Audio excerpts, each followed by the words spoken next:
I'm glad to have you here. Follow my story until the end and comment the city you're watching from.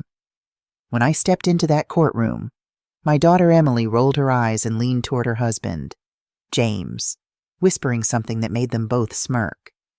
But then something unexpected happened. The judge lifted his head from his stack of papers, his eyes locking on me. His expression froze as if the past had walked right into the room. "It's her," he said in a hushed voice, barely audible. The entire courtroom went silent. Lawyers paused mid-sentence. Clerks stopped typing. Even the bailiff shifted nervously. Emily's smug look wavered, and James frowned with confusion. They had no idea what those two words meant, but I did. I had lived long enough to recognize when fate was about to turn. They thought I was just an old woman clinging to a house. They believed they had stripped me of every ounce of dignity. What they never realized was that I carried a story much older, much stronger than their greed. Every morning in Riverton began the same way for me. I rose at 6 a.m., filled my old kettle with water, and reached for the chipped blue mug that had survived more than 20 years of breakfasts. The smell of fresh coffee filled the kitchen while I checked on the African violets lined up on the windowsill. My late husband, William, loved those flowers, and tending to them kept him close to me even after he was gone. My life wasn't extraordinary. It was a rhythm of small habits, each one stitched with memory and meaning. I had never traveled far or lived in luxury, but I had poured every ounce of myself into raising my daughter, Emily. I worked late nights cleaning offices, sold homemade pies at church events, and mended dresses for neighbors, all to make sure she had opportunities I never knew. To most people, I was just a quiet grandmother with silver hair and hands that showed years of hard work. But in my heart, I carried decades of sacrifice that no one could see. That Thursday evening was meant to be special. I had spent hours preparing William's favorite chicken and dumplings, the dish Emily used to beg for as a child. My fingers ached from rolling the dough, but it was a good kind of ache, the kind that comes from creating something with love. I laid out my embroidered tablecloth, the one I had worked on when Emily was a teenager, and placed fresh daisies in the center of the table. I wanted to remind her that this was still her home, filled with love and memories. When they arrived, James walked straight to William's old armchair, switched on the television, and acted as if the house belonged to him. He was a tall man with carefully styled dark hair, wearing a suit that probably cost more than my monthly pension. Emily stood there in the green dress I had bought her for Christmas, her expression as cold as winter air. "Mom, we need to talk," she said in a clipped tone that made her sound like a stranger. I noticed James mute the television but not turn it off, his attention divided between us and whatever game was playing. "Of course, sweetheart. Is everything okay?" I motioned toward the kitchen. "Dinner's almost ready. I made your favorite—" "This isn't a social call," James interrupted, his voice slicing through my words. "We have important matters to discuss." Emily didn't even flinch at his rudeness. Instead, she nodded as if he'd said something profound. "Mom," she continued, "the house is too big for you. You can't maintain it anymore. And James and I need it for our growing family." My hands trembled slightly as I folded them in my lap. "What are you saying?" "Emily," James leaned forward. "We found a retirement community perfect for someone your age. All your basic needs will be taken care of, and you'll have people around you. It's the sensible choice." "But this is my home," I said, my voice catching. "Your father died in this house, holding my hand. Every wall carries our story." Emily's face remained unmoved. "Memories are in the heart, Mom, not on the walls." "We've already started the paperwork," James added, pulling out a folder from his briefcase. "The community has a waiting list, but I've arranged to move you to the front of the line. You should be grateful." Grateful. The word hung in the air between us, sharp and insulting. "I'm not leaving my home," I said, surprised by the steadiness in my voice. James's smile disappeared. "Linda, be reasonable. You're getting older. Just last month, you fell in the garden. What if something happens when no one's around?" I wanted to remind him that I'd only stumbled because the sidewalk was uneven, and I'd caught myself before falling, but I knew it wouldn't matter. They'd already decided my fate without me. "The chicken and dumplings will get cold," I said instead, rising from my chair. "Let's eat first, then talk." Emily exchanged a look with James that made my heart sink. I'd seen that look before, the silent communication between them whenever they thought I was being difficult. As I brought the food to the table, I noticed Emily hadn't set out 3 plates as I'd asked. She'd only set 2. They weren't staying for dinner. They hadn't planned to all along. A few days later, James arrived without warning, bringing along a real estate appraiser in a gray suit. The man walked through my house as if it were already for sale. He measured rooms with quick, detached movements and scribbled notes on a clipboard. "The pipes are outdated," he said flatly. "The kitchen tiles are old-fashioned. This place would need a full renovation." I stood silently in the corner, clutching the edge of my apron. Those tiles he dismissed so casually had been placed one by William's hands when Emily was 10. I remembered the sweat on his brow, the patience in his smile, the hope in his voice as he told me, "This kitchen will last us a lifetime." And now it was being reduced to a line on a checklist. The appraiser poked at the living room ceiling. "Water damage here, likely roof issues." "That's from when the neighbor's pipe burst last winter," I explained. "It's been fixed. Mrs. Patterson can confirm. We'll need to factor in roof replacement costs anyway." He continued as if I hadn't spoken. Emily followed the appraiser, nodding at his comments, never once looking at me. Each word felt like a hammer striking the walls of my heart. My home was no longer sacred to them. It was only property, numbers, and profit. Mrs. Patterson appeared at the back door, holding a plate of cookies. She took one look at the scene and frowned. "Linda, is everything all right?" she asked, her eyes tracking the appraiser as he measured the door frames. Before I could answer, James stepped between us. "Family business, ma'am. Linda's moving to a retirement community. We're just getting the house ready to sell." Mrs. Patterson's eyes widened, and she looked to me for confirmation. The shame of it, having my neighbors learn about these plans before I'd even agreed to them, burned my cheeks. "Nothing's decided yet," I managed to say. "Actually, it is," Emily replied coldly. "Mom just hasn't accepted it yet." Mrs. Patterson set the cookies down and squeezed my hand. "Call me later," she whispered before leaving. After they left, I sat alone in the kitchen, surrounded by the evidence of strangers who had invaded my space. Footprints on my clean floor, curtains left open when they had been closed. Even the air smelled different, of cologne and indifference. I picked up the phone to call Mrs. Patterson, but as I dialed, I saw Emily had left her scarf on the chair, a light blue cashmere scarf I'd saved for months to buy her when she got her first teaching job. Now she was married to James. She'd quit teaching. She said it was her choice, but I always wondered. I folded the scarf carefully and placed it by the door. Even now, I couldn't help but mother her. The following week, they returned with a lawyer in tow. James carried himself like a man already in possession of the house. While Emily avoided meeting my eyes, the lawyer spread a stack of documents across my dining table and spoke with rehearsed politeness. "Mrs. Smith, these are the transfer papers. Once you sign, the property will be in safe hands.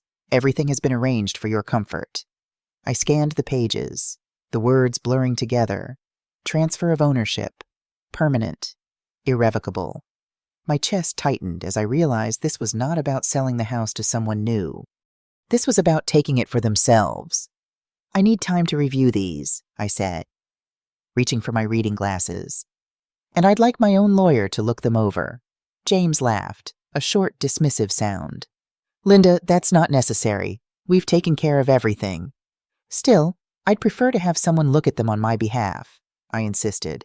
The lawyer, Gregory Peters according to his card, glanced at James with obvious discomfort. "Mrs. Smith, the retirement community spot won't be held indefinitely. This is a time-sensitive matter." When I refused to sign, James's polite mask slipped. His tone hardened. "You're not in a condition to make decisions anymore. Linda, Emily is your heir. She's acting in your best interest." "My condition," I repeated, feeling a flush of anger. "I'm perfectly capable," the lawyer added quietly. If you don't cooperate, we may have to consider proceedings for mental incapacity. The room spun. My own daughter, the child I had worked myself ragged to raise, was preparing to strip me of everything I had left. My hands shook, but I forced the words out. I'm not signing anything. And if you threaten me again, I'll call the police. Now please, leave my house. James stood up, his face red. This is a mistake, Linda. We're trying to help you. Help me? My voice was steadier than I expected. By taking my home, by declaring me incompetent. Emily finally spoke, her voice tight. Mom, you're being unreasonable. We're worried about you living alone. If you were worried, you'd visit more than twice a year. You'd call me on days that aren't holidays. You'd ask what I want instead of deciding for me.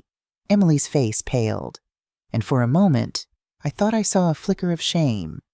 But then James placed his hand on her shoulder, and whatever doubt she felt vanished. We'll be back, Linda, James said as they gathered their papers. And next time, we won't be asking.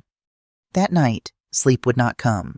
I sat in William's armchair, the silence of the house pressing down on me like a heavy blanket. For the first time, I allowed myself to wonder if they were right. Maybe I was too old, too fragile, too useless to stand in their way. The thought cut deeper than any insult James had ever thrown at me. My eyes wandered to the framed photos on the wall. Emily as a baby in my arms. William smiling at her graduation. Our family gathered around Christmas dinner. Every memory told me I had lived for others, given everything. Now I was being treated like a burden. William, I whispered into the quiet, I don't know how to fight this alone. The next afternoon, as I wandered through the house like a ghost, I opened William's old desk drawer. It was mostly filled with faded bills, envelopes, and letters I had seen before. But tucked beneath them was a slim folder bound with a tiny lock. My breath caught. I had never noticed it in all these years. I searched the drawers, then the shelves, until I found a small brass key hidden inside one of William's favorite books about investing. My hands trembled as I slid the key into the lock and turned it. The folder creaked open, and inside was a stack of documents neatly arranged with William's initials on the corner. Most pages were contracts and statements I didn't fully understand, but one caught my attention instantly. It was a will, signed and dated just 6 months before William had passed. I sank into the chair as I began to read, line by line. My reality shifted. William had been far more careful, far more deliberate than I had ever realized. And what Emily and James thought they could take from me was only a shadow of what William had left behind. William had never spoken much about money. I thought we lived on his modest salary and the little I earned from odd jobs. But as I flipped through the folder, the truth unfolded before me. For decades, he had quietly invested every extra dollar, buying small properties when prices were low, putting money into company stocks, even purchasing a piece of land outside Riverton that was now worth a fortune. The numbers on the statements made my head spin, but the greatest shock was yet to come. The building where Emily and James lived, the place they thought they were paying rent for each month, was ours. All those checks had been funneled into an account under William's name, now mine. For 2 years since his death, rent from every tenant had been quietly deposited, untouched, waiting for me. My heart pounded as I realized I wasn't just a widow clinging to a single house. William had left me an empire my daughter and her husband knew nothing about. At the bottom of the folder was an envelope addressed in William's familiar handwriting. My fingers shook as I unfolded the letter, and his voice seemed to rise from the page. My dearest Linda, if you are reading this, then I am no longer by your side. Forgive me for keeping this secret, but I wanted it to be a gift for your later years. You worked harder than anyone I've ever known, and you gave everything for Emily and me. I wanted you to live without fear, to know you would always be safe. I must also tell you I never fully trusted James. There is something in him that worries me, an ambition that has no heart. That is why I arranged the inheritance as I did. If Emily treats you with love and respect, she will share in this legacy. If not, you hold all the power to protect yourself. Use it wisely. Not to hurt, but to teach. All my love. William, tears streamed down my face as I held his letter. Even from beyond, William was protecting me. I had never felt so loved and so devastated at the same time. Why had our daughter become someone who would threaten her own mother? Where had we gone wrong? I carefully replaced the documents in the folder and locked it. Then I picked up the phone and dialed a number I found on one of the investment statements. Riverton Financial Services, Olivia West speaking. I took a deep breath. Ms. West, my name is Linda Smith. My husband was William Smith. I've just found some documents I'd like to discuss with you. There was a moment of silence. Then a warm voice replied, Mrs. Smith, we've been waiting for your call for a very long time. The next morning, I walked into Riverton Financial Services wearing my best dress, a simple navy blue outfit I saved for special occasions.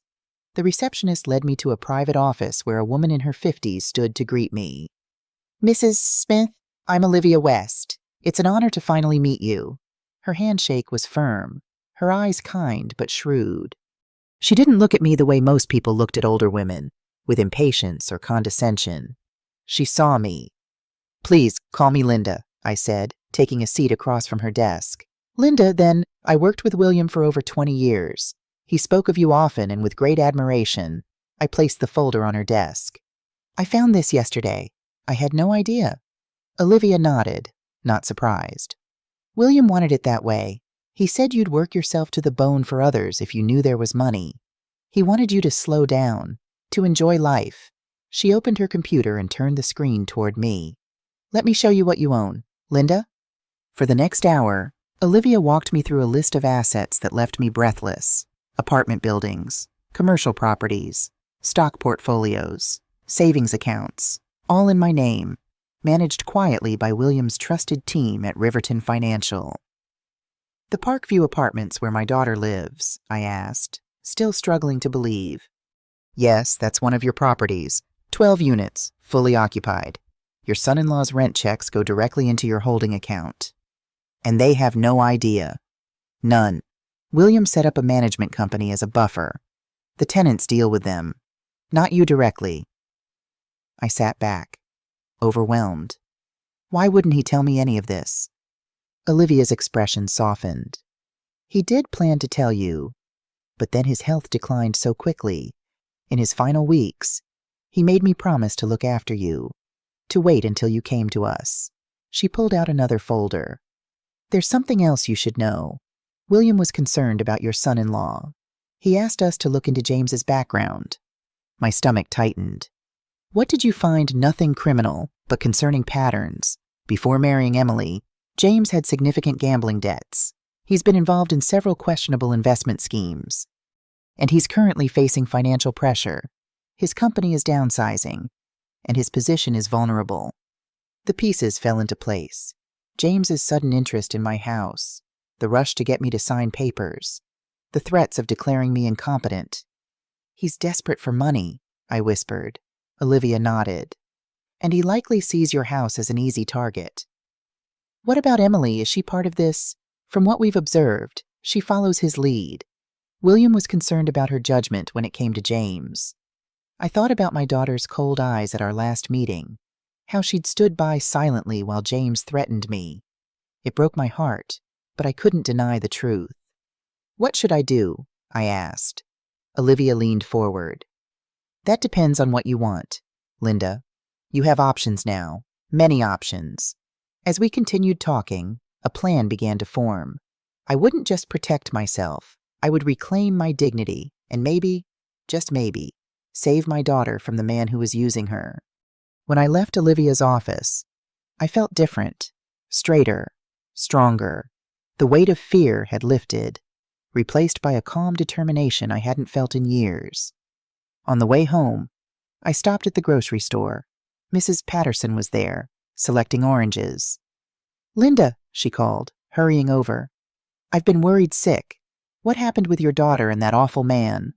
I smiled, a real smile that reached my eyes. Things are about to change, Dorothy, in ways nobody expects. She studied my face. You look different today, like your old self. I feel like my old self, I replied. Actually, I feel even better. That night, I brewed my evening tea and watered William's violets as usual. But this time, I didn't feel like a woman waiting for the end. I felt like a woman about to begin again. By dawn, I had made my decision. The tears from the night before had dried, replaced by a calm I hadn't felt in years. I brewed my coffee, watered the violets, and set the folder of documents neatly on William's old desk. For the first time in a long while, I felt steady, almost unshakable.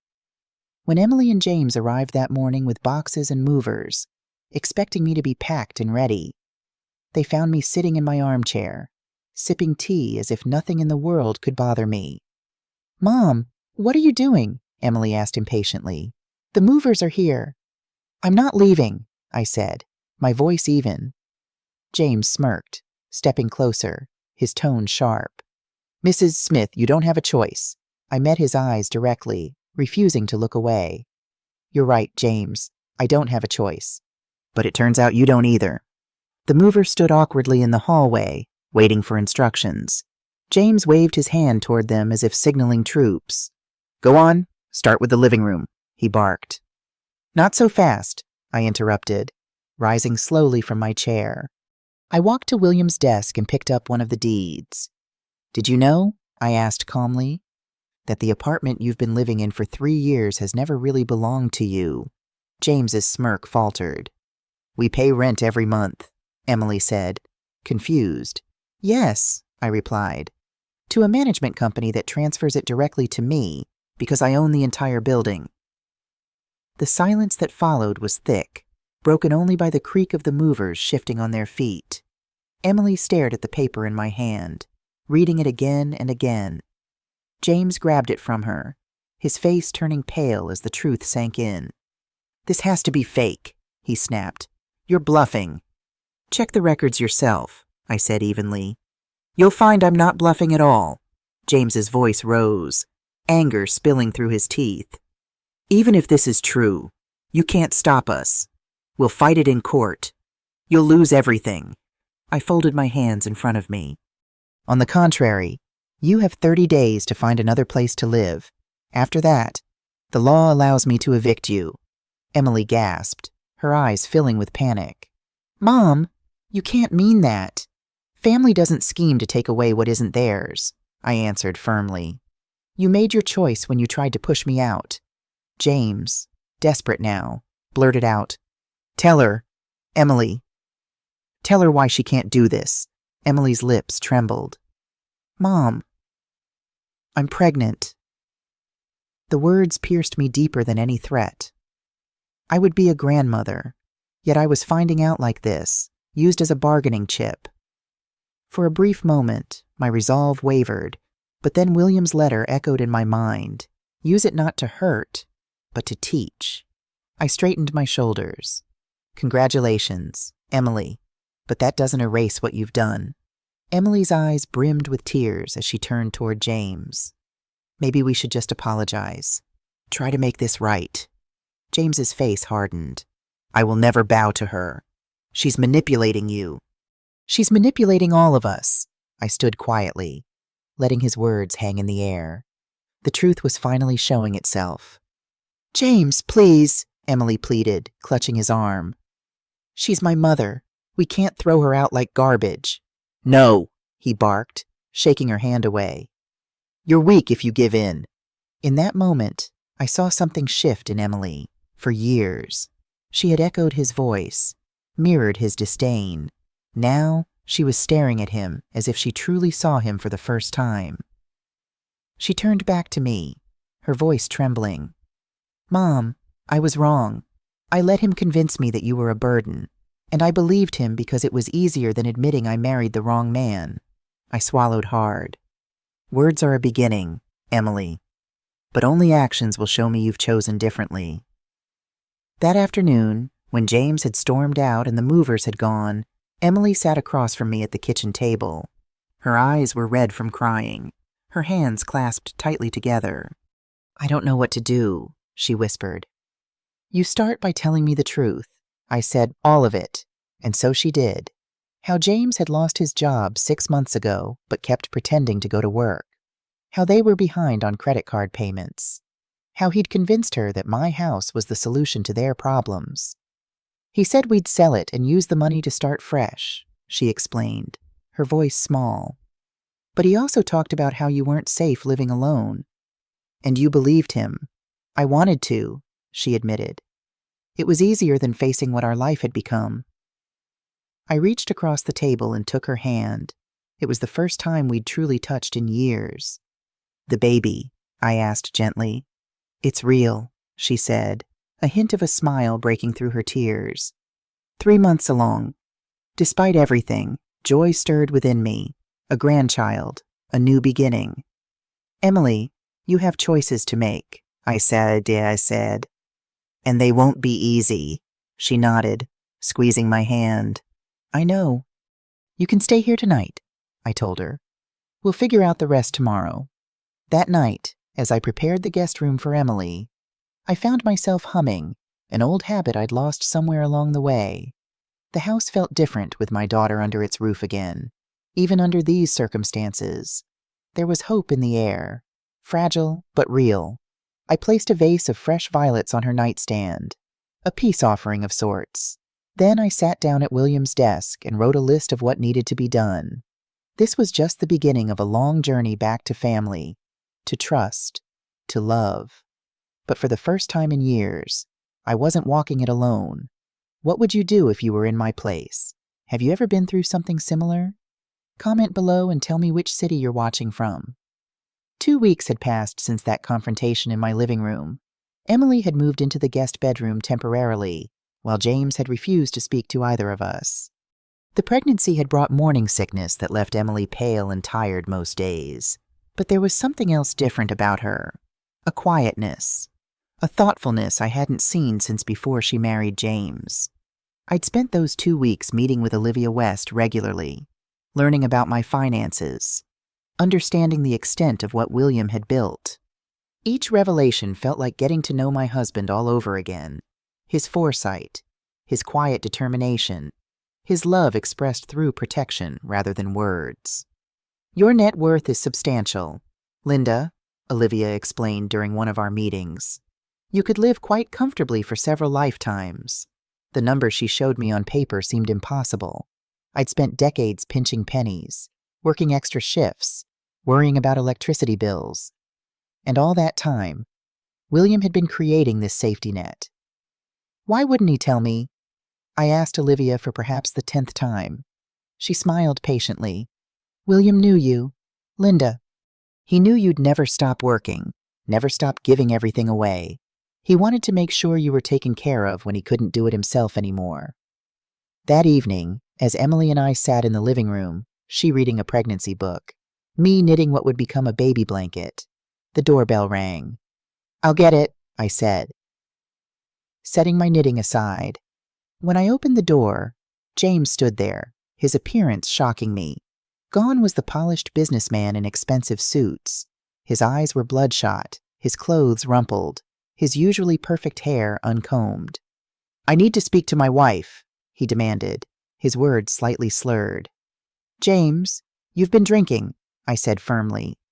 This isn't a good time. He tried to push past me, but I stood my ground. Let me in, Linda.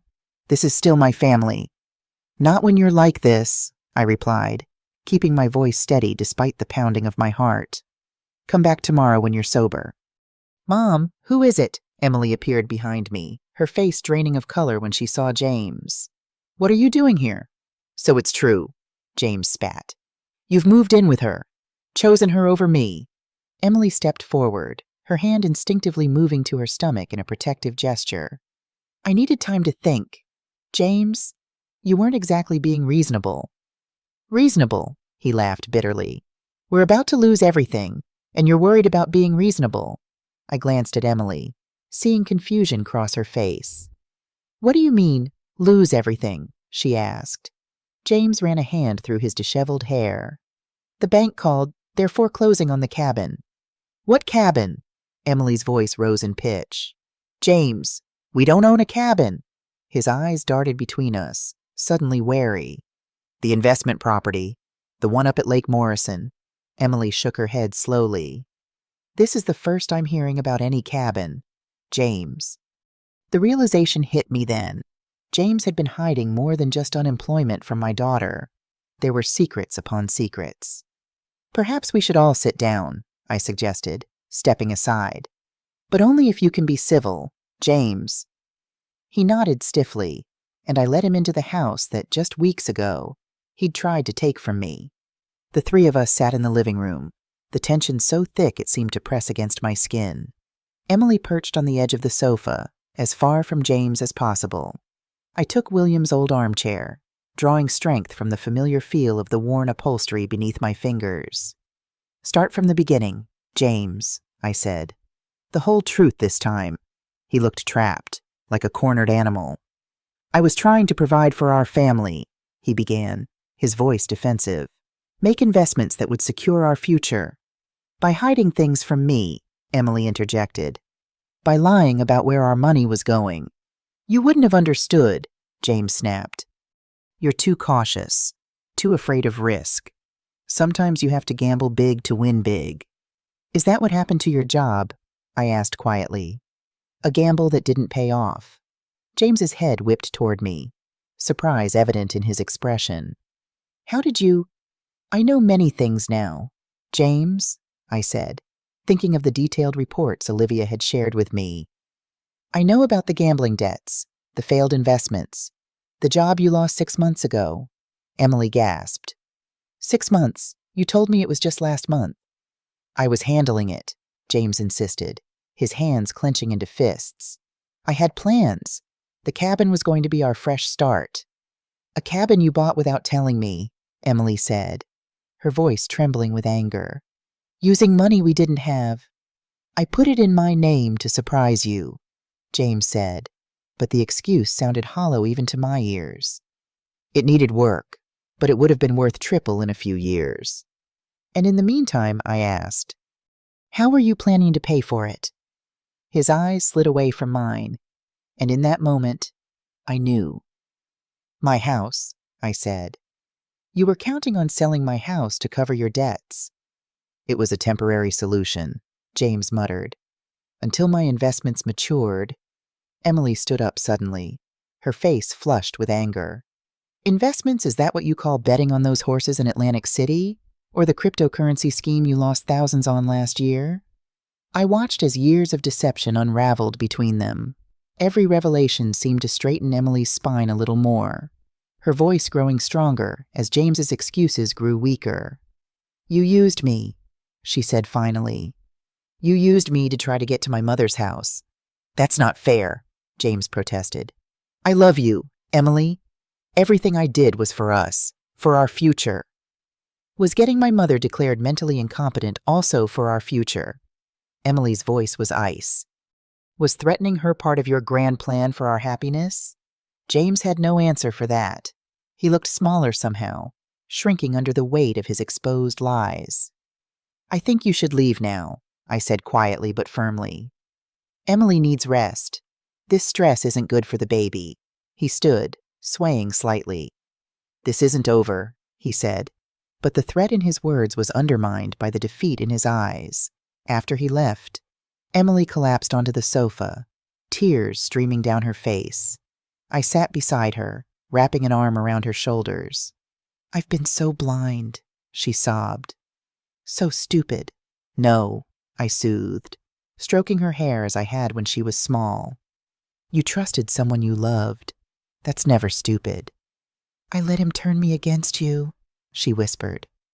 My own mother. We all make mistakes, Emily. The question is what we do after we recognize them. She looked up at me, her eyes red but clearer somehow, as if a fog had lifted. I don't know if I can fix this, any of this. We'll figure it out together, I promised. One day at a time. Later that night, after Emily had gone to bed, I sat at William's desk, the moonlight spilling through the window onto his photograph. You were right about him all along, I whispered to the smiling face of my husband. I wish you were here to help us through this mess. The next morning, as I was making breakfast, the phone rang. It was Michael Jenkins, The building manager from Parkview Apartments. "Mrs. Smith, I'm sorry to bother you," he began, his voice tense. "But there's a situation with Mr. Carter. He came to the apartment last night, caused quite a disturbance. Neighbors called the police." My stomach dropped. "Was anyone hurt?" "No, ma'am, but he damaged some property in the unit, broke some windows, put holes in the walls. The police took him in, but I wanted you to know since you're the owner." I thanked him and hung up, my mind racing. Things were escalating faster than I'd anticipated. When Emily came downstairs, I had to tell her. Her face crumpled at first, but then something resolved in her expression. "I need to see it," she said firmly. "I need to see what he's done." We drove to the apartment complex in silence. Michael met us in the lobby, keys in hand. "It's pretty bad, Mrs. Smith," he warned. "The police said he was shouting about being cheated, about losing everything. The apartment that Emily had once been so proud of was now a disaster zone. Shattered glass crunched beneath our feet as we entered. The walls bore jagged holes. Family photos lay broken on the floor, and furniture had been overturned. But what caught my eye were the papers scattered everywhere. Bank statements, loan applications, betting slips. Emily moved through the wreckage like a sleepwalker, touching things gently as if to confirm they were real. She picked up a framed photo of their wedding day. The glass cracked across James's smiling face. "I don't even know who that man is anymore," she said softly. As we gathered her essential belongings, Emily found a locked drawer in James's desk that had somehow survived his rampage. Using a hairpin, she managed to open it, an old trick I'd taught her when she was 12 and had lost the key to her diary. Inside was a folder labeled Smith House, Appraisal and Sale. Emily's hands shook as she opened it. "He had it all planned out," she whispered, spreading the papers on the floor between us. "Floor plans for renovations after they got you out, estimates for how much they could sell it for, even brochures for that retirement home. But there was more. Buried beneath these were documents Emily had supposedly signed, power of attorney forms, health directives, even a statement claiming I was showing signs of dementia. "I never signed these," Emily said, her voice rising in panic. "Never he forged my signature."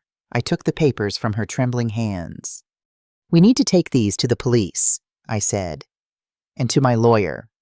Back at home, after calling both the police and Olivia West, Emily and I sat at the kitchen table. The magnitude of James's deception had left us both shaken. "How could I not have seen this coming?" Emily asked, her voice hollow. "There must have been signs. Manipulative people are experts at hiding their true nature," I said gently. "They show you what you want to see." "I gave up teaching for him," she said, the realization seeming to hit her anew. "He said my career was holding us back, that his job was more important. I believed him." "You can always go back," I reminded her.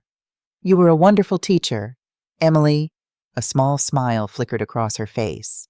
"The kids at Roosevelt Elementary still send me Christmas cards." The smile faded. "But with the baby coming?"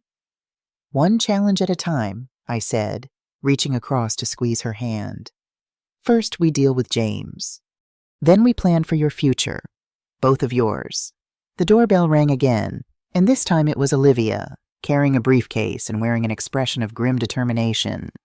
"I've reviewed the documents you mentioned on the phone," she said as I led her into the living room. "We need to act quickly." Emily joined us, and Olivia laid out our options. James could face charges for forgery, fraud, and potentially domestic abuse given the destruction of the apartment. But pressing charges would mean a public trial, exposure, stress, all things that could complicate Emily's pregnancy.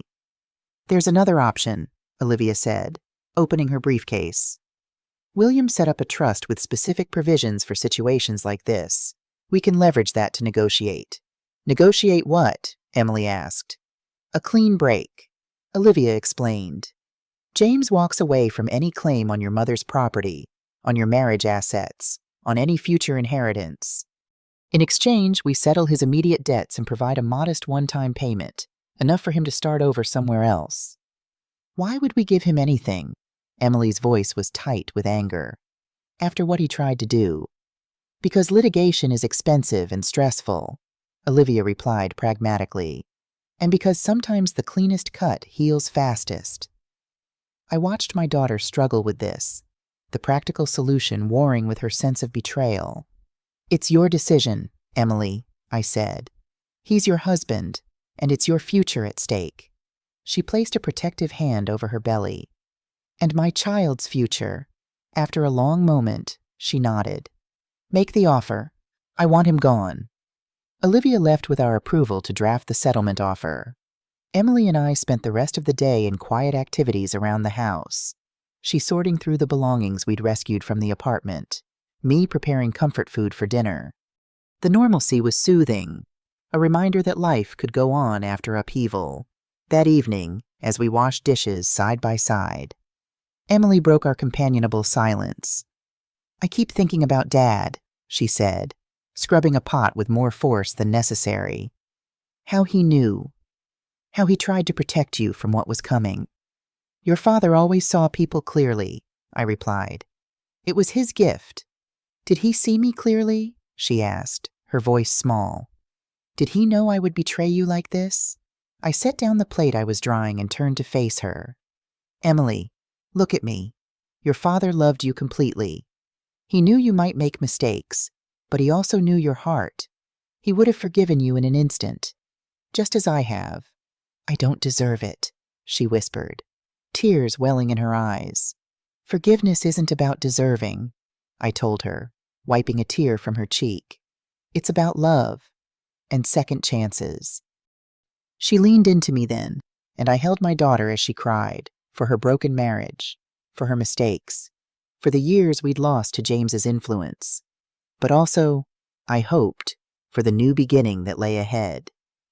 The next morning brought unexpected news. James had been arrested again, this time for attempting to break into our house during the night. A neighbor had spotted him trying to force the back door and called the police. "He was carrying documents," the officer explained when he came to take our statement. "Plans of your house, financial papers. Says he was just trying to get his things, but given the restraining order his wife filed yesterday," Emily's face had gone pale. "I just filed that restraining order yesterday afternoon. How did he even know about it so soon?" The officer looked uncomfortable. "Ma'am, in these domestic situations, information sometimes leaks. Could be a clerk, could be someone he knows at the courthouse." After he left, Emily paced the living room. "He's not going to stop, Mom. He's desperate now." I thought about what Olivia had said, about clean breaks and fresh starts. "Maybe we need to change our approach," I said slowly. "Negotiation might not be enough." We called Olivia, who arrived within the hour, bringing with her a stern-looking man she introduced as Robert Chen, a private investigator who had worked with William in the past. "James Carter has a history of erratic behavior when cornered," Robert explained, laying out a file on our coffee table. "His gambling issues go back further than you might think. There were incidents at his previous workplace, money missing from accounts he managed. They let him go quietly," Olivia added. "No charges filed. William discovered this during his background check, which is why he never trusted James." Emily looked stricken. "So his job before the one he just lost, that ended because of theft." Robert nodded grimly. "And there's more. The cabin he mentioned, it's not in foreclosure because he couldn't make payments. It's in foreclosure because he took out a second mortgage without proper documentation. The bank is investigating potential fraud." "He's drowning," I murmured. "No wonder he was so desperate to get his hands on this house." "We need to use this information," Olivia said firmly. "Not to negotiate, but to end this cleanly. If James knows we have evidence of his past fraudulent activities that could send him to prison, he might take the settlement and disappear," Emily finished, understanding dawning in her eyes. Robert outlined a plan, a meeting with James, his lawyer, and a mediator, all the evidence laid out, a clear choice presented: take the settlement and leave our lives forever, or face prosecution for all his crimes, past and present. "It seems so cold," Emily said after they'd gone, leaving us to consider the plan. "Using threats to force him away. Is it any colder than what he tried to do to us?" I asked gently. Sometimes protection requires firmness. Emily, your father understood that. She nodded slowly. When should we do it? As soon as possible, I said. The longer this drags on, the more desperate James will become.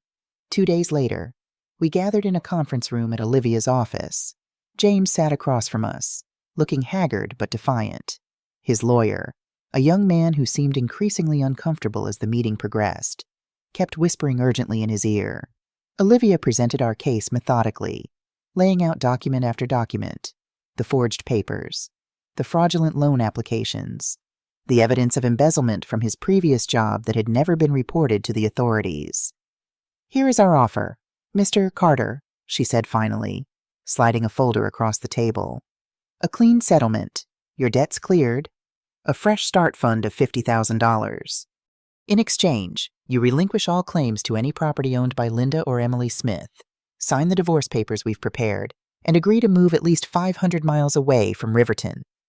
James's face had grown paler with each revelation. Now he looked at Emily, something like desperation in his eyes. Emily, you can't do this. We're having a baby. We're a family. Emily met his gaze steadily. No, James, we're not a family. Not anymore. You made sure of that when you tried to steal from my mother, when you forged my signature, when you lied to me for years. If you refuse this offer, Olivia continued calmly, we will proceed with criminal charges for forgery, fraud, attempted theft, and violation of a restraining order. The documentation of your previous indiscretions will be provided to the prosecutor. James's lawyer leaned in, whispering frantically. James shook his head, but with less conviction now. You have 24 hours to decide, Olivia concluded, standing to signal the end of the meeting. As we prepared to leave, James called out, Emily, wait. She paused, looking back at the man she had once loved enough to marry. I did love you, he said, his voice cracking. In my way? Your way wasn't good enough, she replied softly. Not for me, and certainly not for our child. Outside, in the safety of Olivia's car, Emily finally broke down. I feel like I've been living with a stranger for 3 years, she sobbed. Like everything was a lie. I held her close, this daughter who had found her strength again. Not everything, I assured her. The love you gave was real. The person you are, that's real. And this baby, this new life, that's as real as it gets. That night, as a spring storm rattled the windows of our home, Emily and I sat in the kitchen drinking chamomile tea. The old house creaked and settled around us, a familiar symphony that had always brought me comfort. I keep thinking about what happens next, Emily said, cupping her mug in both hands. After the divorce, after the baby comes, what my life looks like now. What do you want it to look like? I asked. She considered this, her face thoughtful in the soft kitchen light. I want to teach again. I miss the classroom, the kids. And I want this baby to grow up knowing what real love looks like. Not the controlling kind James showed, but the steady, supportive kind Dad gave you. Then that's what we'll work toward, I said simply. You make it sound so easy, she sighed. Not easy, I corrected. Just possible, one step at a time. The next day, James accepted our offer. The papers were signed, the agreements made. Within a week, he had left Riverton. The divorce proceedings would take longer, but with his signed consent already in hand, it was only a matter of time. Emily moved fully into our house, no longer a temporary arrangement, but a new beginning. We converted the study into a nursery, painting the walls a soft green that reminded me of spring leaves. Each brushstroke felt like healing, like reclaiming something precious that had almost been lost. One evening, as I was preparing dinner, I heard Emily cry out from upstairs. I rushed to find her sitting on the nursery floor, surrounded by open boxes. Emily, are you all right, the baby? We're fine, Mom, she assured me quickly. Look what I found. In her hands was a small quilt, faded but beautifully made, with a pattern of moons and stars. I recognized it immediately. "Your baby blanket," I whispered. "I made it when I was pregnant with you." "I remember it," Emily said, running her fingers over the stitches.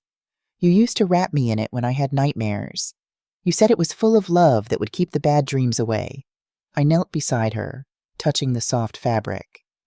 "And now it can do the same for your little one." Emily looked up at me, her eyes bright. "I want to be the kind of mother you are. Patient, kind, strong." "You will be," I assured her. "And on the days when it's hard, I'll be right here to remind you." As weeks passed, our lives settled into a new rhythm. Emily began taking online courses to renew her teaching certification. I continued meetings with Olivia, learning to manage the unexpected wealth William had left me. The house that James had tried to take from me became a true home again, filled with purpose and hope. Emily's pregnancy progressed, her body changing, her face softening with anticipation. At her 20-week appointment, we learned she was having a girl. On the drive home, she was quieter than usual. "What are you thinking about?" I asked. "Names," she replied. "I was thinking, if it's okay with you, I'd like to name her Willow." "Willow," I repeated, surprised. "For Dad, William." A way to honor him, to keep him part of her life even though they'll never meet. Tears pricked my eyes as I reached over to squeeze her hand. He would have loved that, and her. That evening, as I watered William's violets on the windowsill, I noticed something remarkable. A plant that hadn't bloomed in years had put forth a single perfect purple flower. "You see that, William?" I whispered. Life goes on, in ways we never could have imagined. 2 months after James left, we received news that would change everything once again. Robert Chen called early one morning, his usually measured voice urgent. "Mrs. Smith, is Emily with you?" "Yes, she's right here. What's wrong?" "I've been monitoring James Carter's activities, as we discussed. He's been spotted back in Riverton, despite our agreement, and he's been asking questions about you, about Emily, about the house." My blood ran cold. "What kind of questions? About the extent of your assets? About William's investments?" "I think someone may have tipped him off that there's more than just the house at stake." Emily, hearing my side of the conversation, had gone pale. "He's coming back for more," she whispered. After hanging up, we called Olivia immediately. Her response was swift and decisive. "We need to file for an immediate injunction," she said. "And I think it's time to contact Richard Anderson." "The judge?" I asked, confused. William had mentioned him in some of his papers, but I hadn't made the connection before. "Yes, he and William were close friends. Richard has been following your situation from a distance, out of respect for your privacy. But given these developments, I think he would want to help." That afternoon, we sat in Judge Richard Anderson's chambers. He was a distinguished man in his 60s, with kind eyes that crinkled at the corners when he smiled at me. "Linda Smith," he said warmly. "William spoke of you often. I'm sorry we're meeting under these circumstances."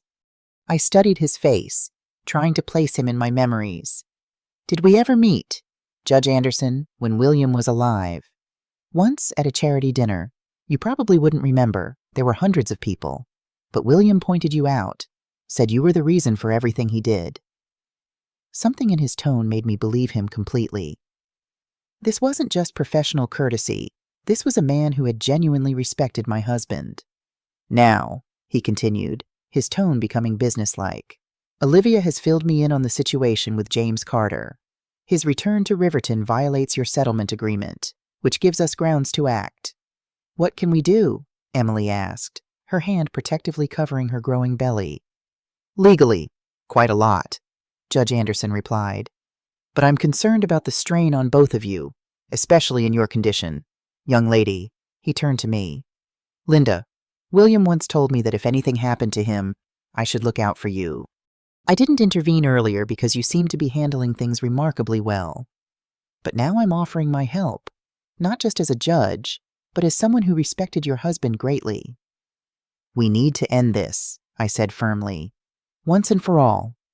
Judge Anderson nodded, a plan already forming in his mind. Then here's what we'll do. The plan was simple but effective. Through official channels, James would be informed that his presence in Riverton violated the settlement agreement, rendering it null and void. All financial support would cease immediately, and criminal charges would be filed. Simultaneously, he would receive an invitation to a meeting at the courthouse, a chance to renegotiate before things became irreversibly worse. He'll come, Olivia predicted. His type always believes they can talk their way out of trouble. And when he does, Judge Anderson added grimly, he'll find himself facing not just civil penalties, but a formal hearing on his violations. Will I have to be there? Emily asked, worry creasing her brow. No, I said firmly, before anyone else could answer. You won't face him again. I'll handle this. Mom, she began to protest, but I shook my head. This is what your father would have wanted. For me to protect you. To finish what he started. As we left the courthouse, the weight of what lay ahead settled on my shoulders. But it was a weight I could bear now, strengthened by truth, by love, by the knowledge that I was no longer alone in this fight.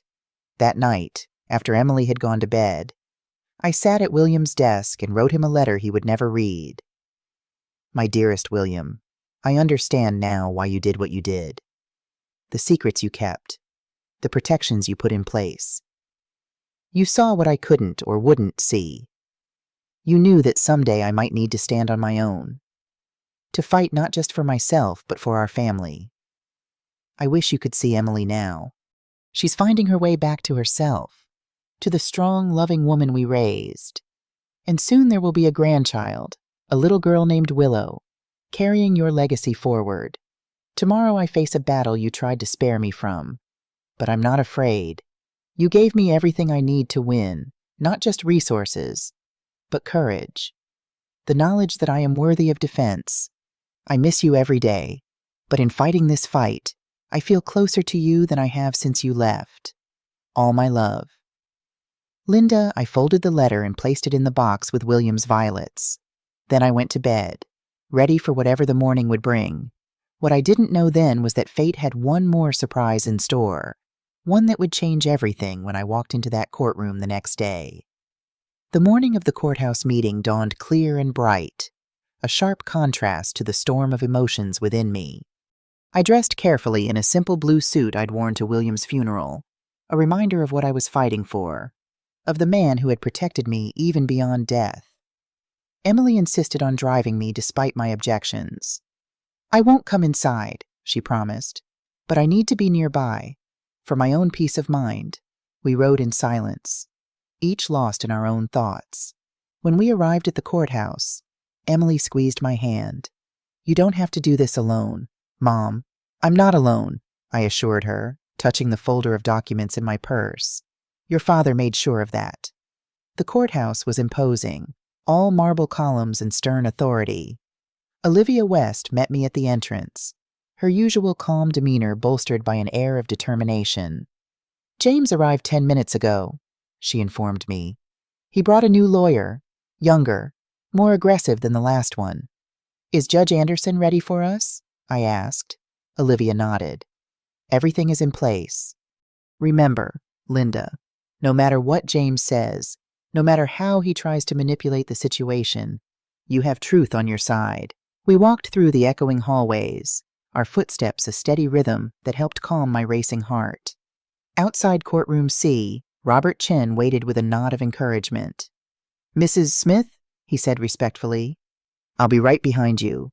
The courtroom itself was smaller than I'd expected, intimate almost. James sat at one table with his lawyer, a sharp-featured young man in an expensive suit. They were deep in whispered conversation when we entered, but James's head snapped up at the sound of the door. Our eyes met across the room, and I was surprised to see not anger, but calculation in his gaze. Olivia guided me to our table, arranging her files with practiced efficiency. The room filled gradually, court officers, a stenographer, Robert Chen taking a seat in the back row. A nervous energy permeated the space, like the air before a thunderstorm. At precisely 10 a.m., the bailiff called for us to rise. The Honorable Judge Richard Anderson presiding. The side door opened and Judge Anderson entered, his black robes lending him an air of solemn authority. He took his seat at the bench, his gaze sweeping the room before settling on me with a nearly imperceptible nod. "Be seated," he instructed. "This is a preliminary hearing regarding the violation of settlement terms between Linda Smith and James Carter. Let the record show that both parties are present with counsel." He shuffled some papers, then looked directly at James. "Mr. Carter, you were explicitly prohibited from returning to Riverton as part of your settlement agreement. Yet here you are. Would you care to explain?" James's lawyer rose smoothly. "Your Honor, my client has compelling reasons for his return. We have evidence that material facts were withheld during settlement negotiations." "What material facts would those be?" "Counselor," Judge Anderson asked, his tone neutral but his eyes sharp. "The true extent of Mrs. Smith's assets. Your Honor, we believe she and her late husband engaged in deliberate concealment of wealth to defraud my client's wife, their daughter, of her rightful inheritance."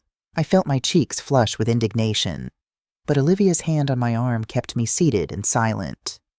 "That's a serious allegation," Judge Anderson noted. "Do you have evidence to support it?" The lawyer smiled confidently. "We do, Your Honor.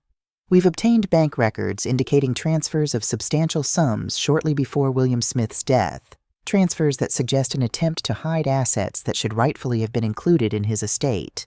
My mind raced. What records could they possibly have found William had been meticulous in his planning? Judge Anderson glanced at me, then back to James's lawyer. "I'll review these records. But first, I should disclose something to the court." He paused, then continued deliberately. "I knew William Smith personally. We served together on several charitable boards, and I was familiar with his financial practices." James's lawyer faltered visibly. "Your Honor, that would seem to be a conflict." "I'm not finished, Counselor," Judge Anderson interrupted firmly. "My acquaintance with the deceased gives me particular insight into this case. William Smith was known for his integrity and financial transparency. Any suggestion that he engaged in fraudulent activity would require extraordinary proof." The lawyer recovered quickly. "With all due respect, Your Honor, given your personal connection to the family, perhaps this case should be reassigned to ensure impartiality." Judge Anderson considered this, then nodded. "A fair point. However, before I make that determination, I'd like to hear from Mrs. Smith's counsel." Olivia rose with calm confidence. "Your Honor, we welcome scrutiny of William Smith's financial dealings. In fact, we've prepared a complete accounting of all assets in question." She approached the bench with a thick folder. "These documents will show that all transfers were legitimate, properly reported to tax authorities, and designed to protect assets, not conceal them." As Judge Anderson accepted the folder, the courtroom door opened quietly. I didn't turn to look, assuming it was just another court official, but then Judge Anderson glanced up, and I saw his expression change subtly. He froze for a moment, his eyes widening in recognition. "It's her," he said, his voice barely audible. I turned then, confused by his reaction. A woman had entered and taken a seat in the back row, an elegant woman in her 60s with silver-streaked dark hair. There was something familiar about her, but I couldn't place her. The entire courtroom seemed to hold its breath. James and his lawyer exchanged puzzled glances. "Your Honor," James's lawyer prompted, clearly confused by the interruption. Judge Anderson collected himself visibly. "My apologies. Let's proceed." But his eyes kept drifting to the woman in the back row, and I felt a strange shift in the atmosphere of the courtroom. For the next hour, both sides presented arguments. James's lawyer claimed Emily had been coerced into signing the divorce papers, that she was being manipulated by me, that the settlement was grossly unfair given the newly discovered assets. Olivia countered with evidence of James's deception, the forged documents, the hidden gambling debts, the fraudulent loan applications. The back and forth continued, but I sensed Judge Anderson's attention wasn't fully engaged. He kept glancing at the mysterious woman, a strange mix of emotions crossing his face. Finally, during a brief recess, Olivia leaned close to me. "Do you know who that woman is?" she whispered. "The one who came in late." I shook my head. "She seems familiar, but I can't place her." "That's Eleanor Winters," Olivia said. "Judge Anderson's former fiancée from law school. They were engaged 30 years ago, then suddenly broke it off. No one ever knew why. My breath caught. 30 years ago, around the time William and I were first married, when I was working as a secretary at the courthouse to put him through his business courses. A distant memory stirred.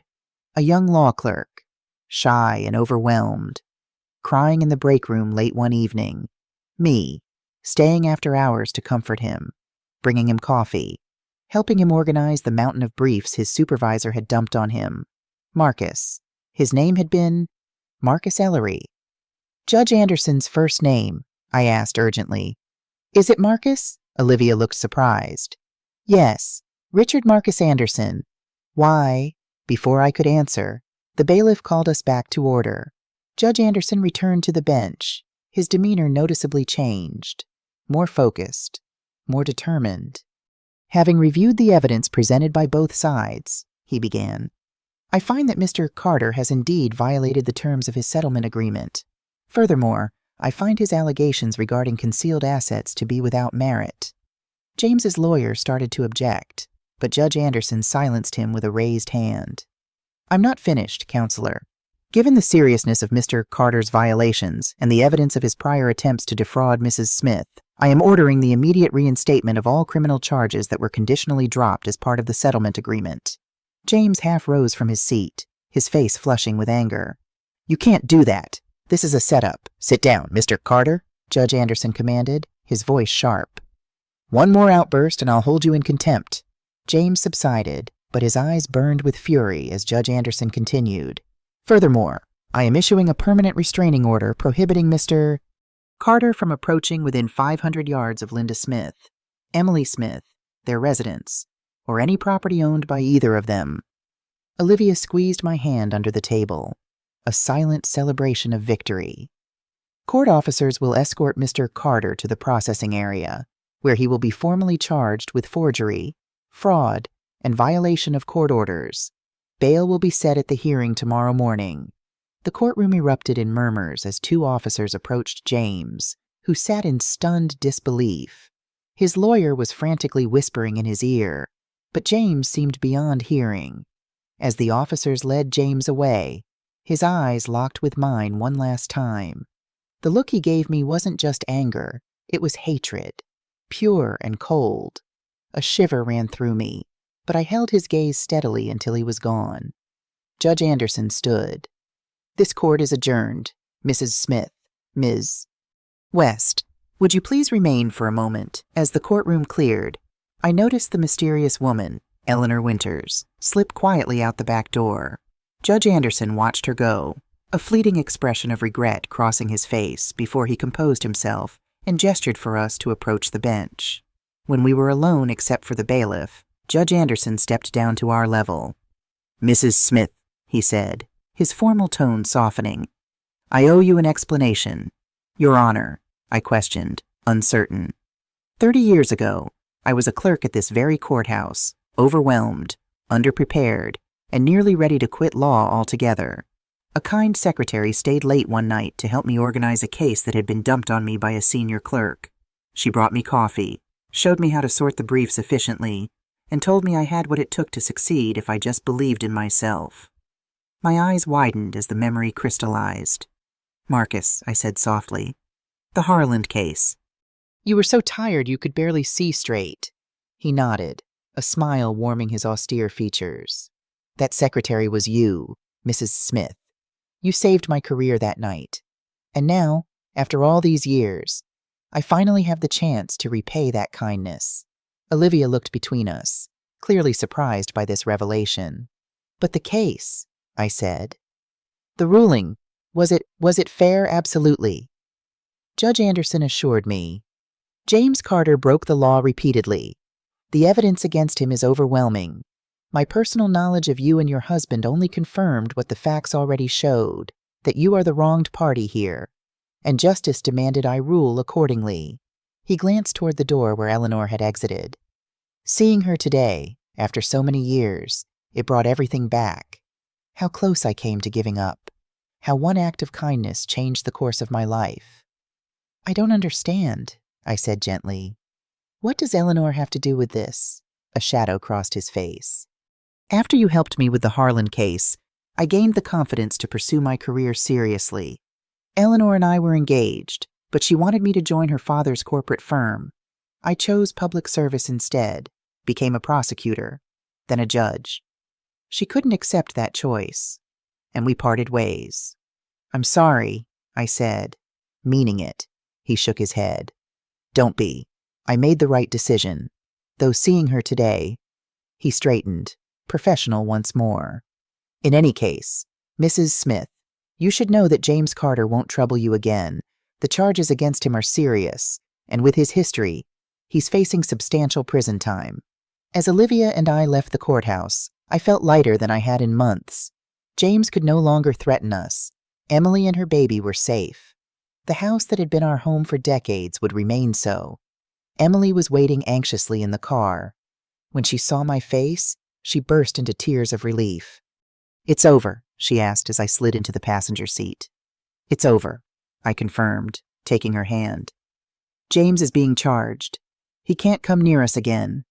She leaned her head against the steering wheel, her shoulders shaking with emotion. I rubbed her back gently, giving her time to process everything. What happens now? She finally asked, wiping her eyes. Now we go home, I said simply, and we start building the future. That evening, as Emily rested upstairs, I received an unexpected phone call. It was Judge Anderson. Mrs. Smith, I hope I'm not disturbing you, he began formally. Not at all, Judge, and please, call me Linda. Linda, then, and I'm Marcus, at least outside the courtroom. He paused, then continued. I wanted to let you know that Eleanor, Ms. Winters, asked about you after the hearing. She remembered you as well, from those days at the courthouse. She did. I was surprised.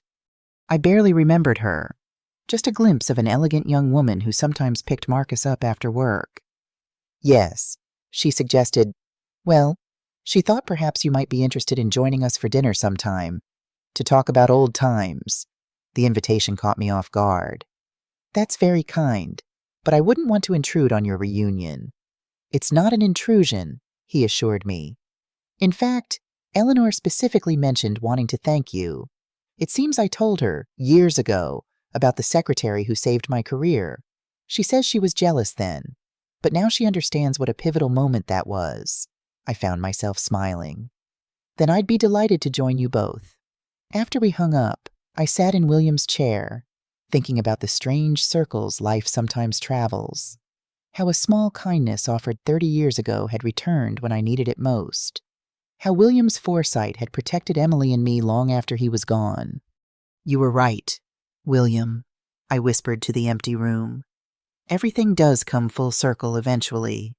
Over the following weeks, our lives settled into a new pattern.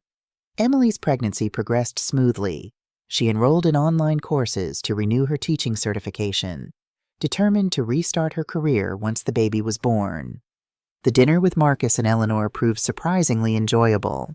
Eleanor, now a retired corporate attorney, was warm and forthright about her past mistakes.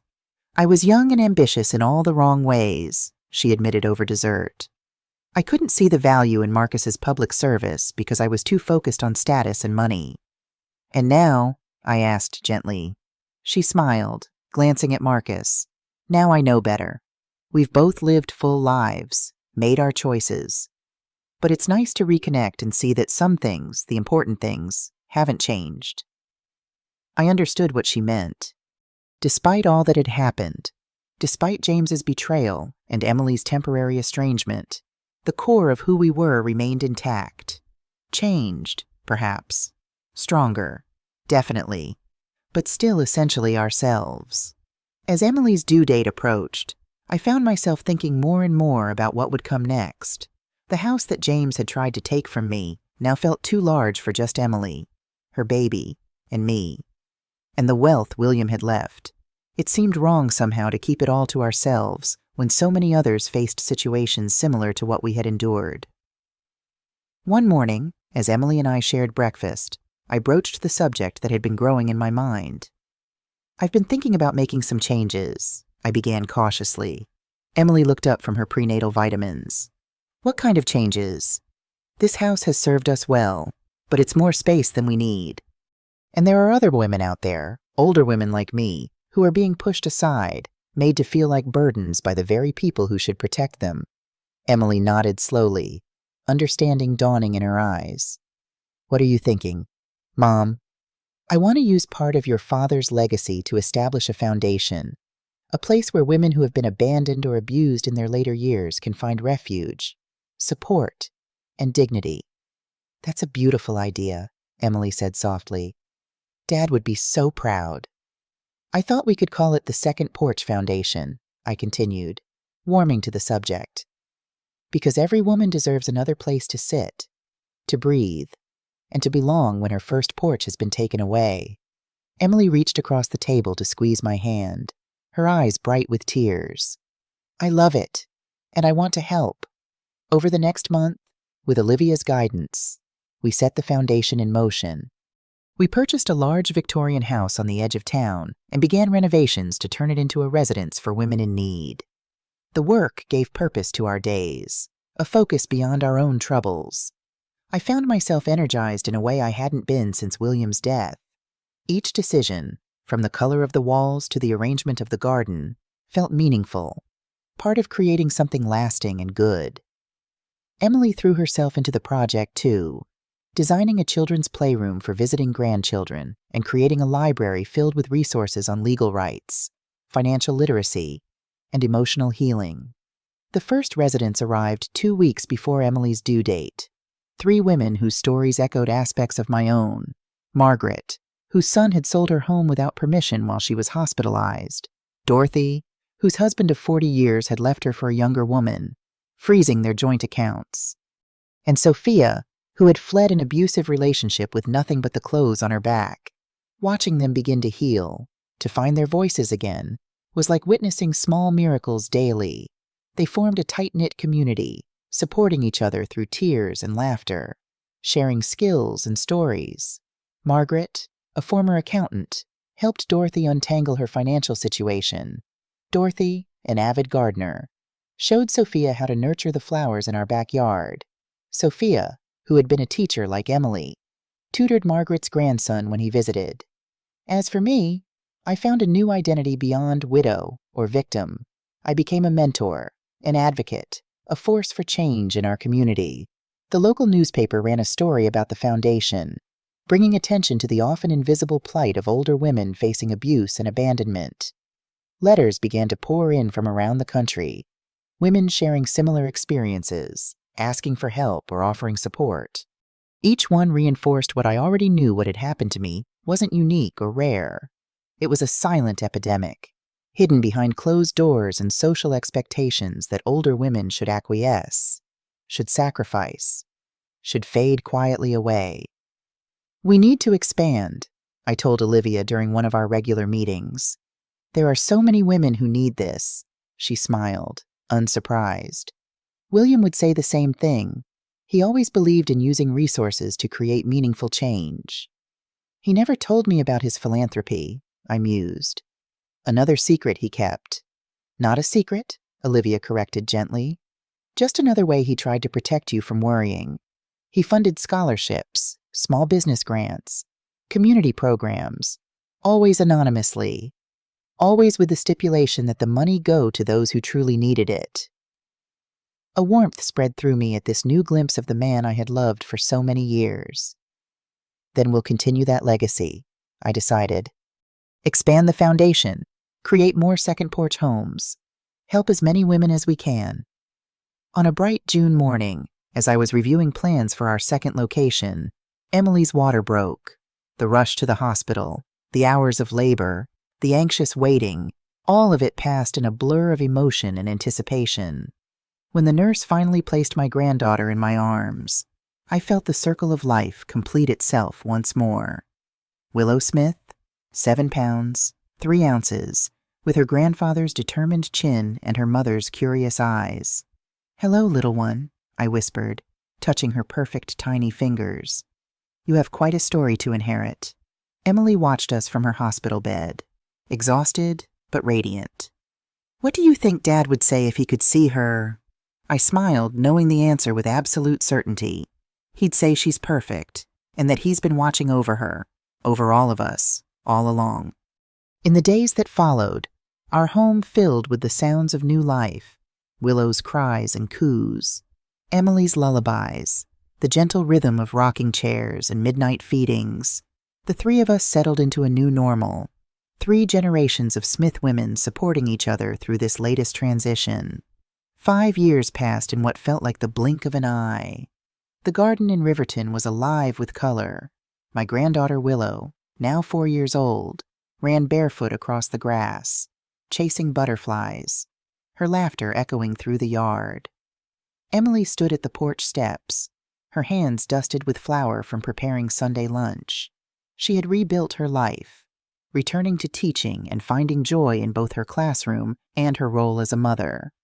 The second porch foundation had grown beyond my wildest dreams. 3 homes now operated across the state, with plans for a 4th underway. Dozens of women had found safety and dignity within their walls. Some stayed briefly until they could secure their independence. Others became permanent residents, contributing to the community we had built together. That afternoon, an envelope arrived addressed to me. It was an invitation to the dedication of our newest second porch home. Dozens more women would soon find safety and dignity within its walls. Later that week, Judge Marcus Anderson visited with Eleanor, who had become a dear friend and volunteer at the foundation. He smiled warmly and said, "Linda, your work has inspired us all. The Retired Judges Association wants to honor you for what you've built." As Willow climbed into my lap holding a yellow flower, I realized how far we had come. Pain had been turned into legacy, and love had survived its hardest test. Looking back, I see now that true strength was never in shouting or fighting louder. It was in standing calmly with the truth in my hands, refusing to be erased. William's letter had told me to use power not to hurt, but to teach. And that is what I tried to do.